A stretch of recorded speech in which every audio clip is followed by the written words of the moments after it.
everyone. Thank you so much for tuning in to Cats and Coffee again with my co-founder and the creator of Cats and Coffee, Ray McHatton. Ray, hi. Good morning. Good morning, Cindy. How are you doing today? I'm very well. I've got my cat mug. I'm going to be sending you one of these because I think they're so fun. And we're talking again, all things Farquharson, because it is, in fact, still February and Farquharson's month. And I thought I would do just kind of an intro about Farquharson's, and then you're going to talk a little bit more in depth about some of the points in history and the battles that are very interesting and fascinating. You know a lot more about those than I do. But I first want to mention too, we're highlighting a different Clan Chattan Association clan. I'm going to go ahead and join that clan. So I joined the Farquharsons and immediately got this emailed to me. Wonderful. Printed it out, and I just thought that was wonderful. So you can join the Farquharsons and follow what they're doing. They do a lot of really fun things, and they have some great upcoming events, which we'll talk about further on our social media and on the channel. But to get started just with a little bit of the Farquharson history, and this is taken directly from their website. Farquharsons trace our origin back to Farquhar, the fourth son of Alexander Sear, not sure if I'm saying that correctly, it's C-I-E-R, Shaw, who owned land including the Braes of Mard near the source of the River Dee in Aberdeenshire. Their clan motto is Fide et Fortitudine. Again, not sure if I'm pronouncing that, and I'm so sorry if I'm butchering it. By faith and fortitude is basically what that means. Clan Farquharson holds many castles in Inverclyde in Aberdeenshire. Among them is Braemar Castle, where the famous Highland Gathering takes place. The clan chief, after the passing of Captain Alwyn Farquharson of Inverclyde in 2021, his great-nephew, Philip Farquharson, 17th of Inverclyde, succeeds him as clan chief. He's also succeeded him as a chieftain of the Ballater Highland Games. Captain Alwyn, his great uncle, had lived to the great age of 102, receiving a personal letter from His Royal Highness Prince Charles' 100th birthday. Now, this is interesting because there's so many people I've spoken with who mentioned that they do believe that he was the oldest and longest living chief of all time. That is a belief. So we're still trying to confirm that for sure. He was even awarded the Military Cross for bravery while serving with the Royal Scots Greys in 1944, and was well known for his devoted service as chieftain of the Ballater Highland Games and vice patron of the Braemar Highland Games. Newly instated Chief Philip has been actively involved with the clan for many years and the society. And we have no doubt he's going to do an excellent job as chief. I've interviewed him in the past, and hopefully we'll get him back on here with us. And Ray, you have some wonderful information about some very important dates for the Farquharsons.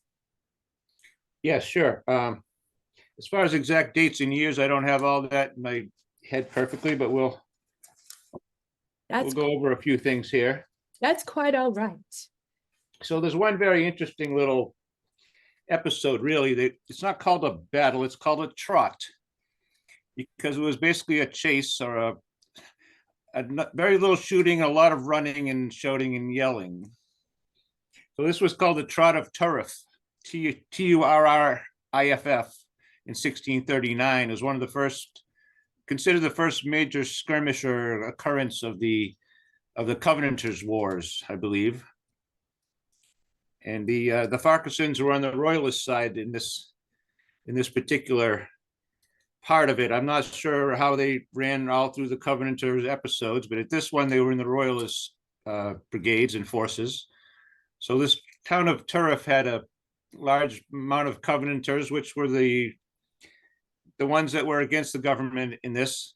They were in Turriff, kind of hiding there. They were barricaded against one side of it, I guess, and a lot of these royalist forces came up.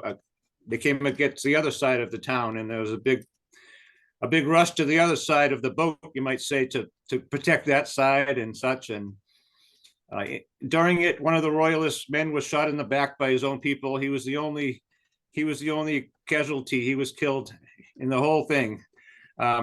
once they entered the town, all the Covenanters ran out the other side of the town without a shot. So that was the Trot of Turf. Wow. I guess it was a victory on the side of the Royalists, you might say, but it's a little bit of a tongue-in-cheek of a battle at all. That's why it's been dubbed the Trot. So that's one of the little ones. And another one which I detailed in one of my Touch Knot episodes this month was called, I called it the Fish Story. It was an episode that took place with some men of Braemar were at the side of the Dee River, taking some fish, which was the Gordons' controlled territory at the time. So for that infraction, the Gordons took some horses from another group of Farquharsons. They didn't care what Farquharsons they took it from. They wanted to extract their vengeance. So they took a group of horses from someone else, and this resulted in a battle at a place called Tulloch, where the Gordons attacked Tulloch. John Farquharson, the younger of Inverrye, was in Tulloch at the time. They were largely outnumbered, but yet they did defeat the Gordons. They killed Gordon and his son and many of their followers right there in quite an overturn. So that was really all started with some guys fishing on the side of the river where they shouldn't be. And that one, I called it a fish story. You can see that on the Touch Knot this month. It's out. It's in my Cattail and Clawmarks playlist. What I call my historical adaptations. So they're my version of some of these stories that went on, and my own way of bringing it to people and illustrating it. Well, I think you make it fun. And to mention also too, please like and subscribe to Ray's YouTube channel as well. It's called Touch Knot, and you'll find it at Ray McHatton. And also here, it really helps. And if you want to hear more information and learn more things, there's a lot of information going to be coming out. We'll have a lot of guests on, and you're going to be following us around the country this year as we're convening for Clan Chattan Association here in the United States. And so go ahead and jump on his channel. I put the link down below as well, because I love watching all of the things that you're doing. It's interesting that, you know, they would be fishing and then all of a sudden people would be killed. Right.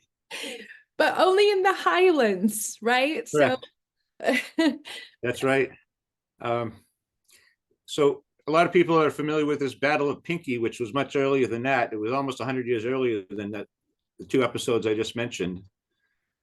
Pinkie Cleugh, I'm not sure if I'm saying that right, but the Battle of Pinkie, at any rate, was 1547. And that was, I'll give you a little bit of a structure of that story.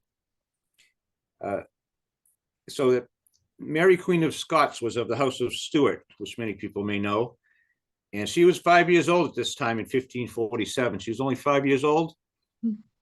And Finn Lamore, who was the leader of the Farquharsons at the time, he supported the House of Stuarts and what they would call the ascendancy of the Stuarts to the crown of Scotland. So the Duke of Somerset was sent in from England into Scotland with a large force in order to ensure that the 9-year-old, I'll have to check something here. I'm sorry, folks. The 9-year-old King Edward of England would marry her. So Finn Lamore stood between that marriage. Duke of Somerset came with a large force, both land and navy. And that was the Battle of Pinkie Cleugh. This struggle to try to force this marriage is what this was all about. And during that battle, there was a lot of use of what they would call European tactics by the English that the Scots were not familiar with and really had no defense against, unfortunately. Things like the naval bombardment, especially. They could target areas on that hillside where they knew the Scots were and were not. They could move them with those cannons. They could literally herd people with those cannons towards their death, towards armies, which is what happened. And the story is that Finn Lamore either carried the standard that day or picked it up, helped carry it, something like that. He carried that standard that's been known now as the rampant lion, the yellow and red flag that we know. it's in part of the Farquharson coat of arms now. Ever since then, it's been within their arms. And he was killed by a cannonball from those ships as they walked down the slope toward the hill, toward the seaside. He caught a ball and was killed. So that's about an overview of that battle for you.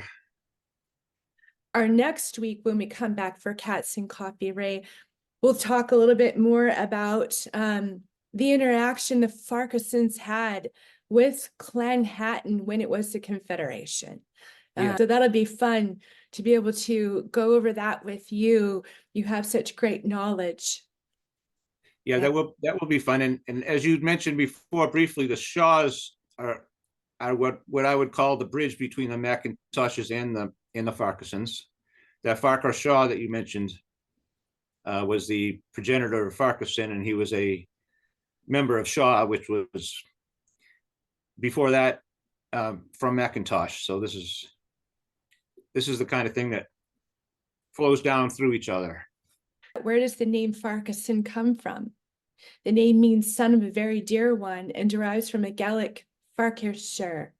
According to Clan Farquharson website, Clan Farquharson of Celtic origin derives from Farquhar, fourth son of Alexander Sar McIntosh of Rothmarchus, the fifth chief of Clan Shaw. A grant of arms was made by Lord Lyon in 1697, stated that John Farquharson of Invercald was lawfully descended of Shaw, son of Macduff, Thane of Fife, whose successors had the name Shaw until Farquhar Shaw, son of Shaw of Rothmarchus, chief of the whole name, came to be called Farquharson. Thus the Farquharsons branched from Clan Shaw. Farquhar settled in the Braes of Mars and was appointed valet or chamberlain thereof. Ah, wonderful. And that is What a rich history. What a rich history they have. My goodness. Oh, yes. It's so fun to read about it and learn more about it. And like I said, I joined Clan Farquharson. Anyone can join if you have an interest or any kind of ties or interest to that. And they publish a newsletter. It used to be called The Lion's Face. I'm not sure if it still is. It took the title, the fourth edition of the autumn of 2002. Before that, simply just being referred as the newsletter. It's published twice a year, usually July, just prior to the gathering, and then again in December, prior to the festive season. And it's sent out to every member and to the presidents of the affiliated clans. So I'm very interested to get this newsletter. I didn't know about it previously, and be able to read and keep up with the Farquharsons, who are very busy in the Highlands. Go into their website linked below, and you can see all of the steps associated and related to Clan Farquharson and their rich history. Ray, thanks so much for taking the time to do Cats and Coffee with me again here today, which was your, again, brainchild, and we founded it together, and I'm so grateful. And it's been fun. We had a lot of fun. Yeah, it is great fun. And I will be back with you again next week for more really fun information. Again, like and subscribe, and jump on over to Ray's Touch Not YouTube channel as well. Like and subscribe there if you have interest in all things Clan Chattan Association. We'd love to have you, and we will see you again next week for some more interesting and fun information. Yes, please keep on the Touch Not channel. We have a lot of Farquharson content we didn't mention today. Something came out yesterday. There'll be more this week. So stay with us. We're sprinkling it out, and we'll have some surprise guests on with us as well. Great. Okay, see you guys all next week. Bye for now. Touch Not.